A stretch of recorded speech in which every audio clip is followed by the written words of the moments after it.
Sinasabi ko sa inyong mga nakikinig sa akin, mahalin ninyo ang inyong mga kaaway at gawan ng mabuti ang mga napopuot sa inyo.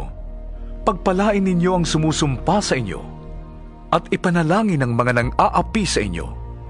Kapag sinampal ka sa isang pisngi, iharap mo rin ang kabila. Kapag inagaw ang iyong balabal, huwag mong ipagkait ang iyong barok. Bigyan mo ang bawat nanghihingi sa iyo.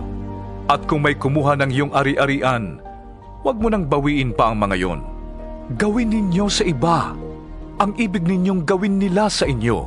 Kung ang nagmamahal lamang sa inyo ang inyong mamahalin, ano pang gantimpala ang inyong hihintayin? Ang mga makasalanan man ay marunong ding magmahal sa mga nagmamahal sa kanila.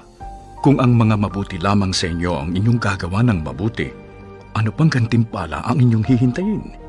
Kahit ang masasamang tao ay gumagawa rin yan. At kung ang makakabayad lamang ang inyong pauutangin, ano pang gantimpala ang iyong hihintayin? Kahit ang masasamang tao ay nagpapautang din sa kapwa nila masama sa pag-asang sila'y babayaran. Sa halip, mahalin ninyo ang inyong mga kaaway at gumawa kayo ng mabuti. Magpautang kayo nang hindi umaasang kayo'y babayaran. Sa gayon, malaking gantimpala ang tatamuhin ninyo at kayo'y magiging mga anak ng kataas-taasang Diyos, sapagkat siya'y mabuti kahit sa masasama at sa mga hindi marunong tumanaw ng utang na loob.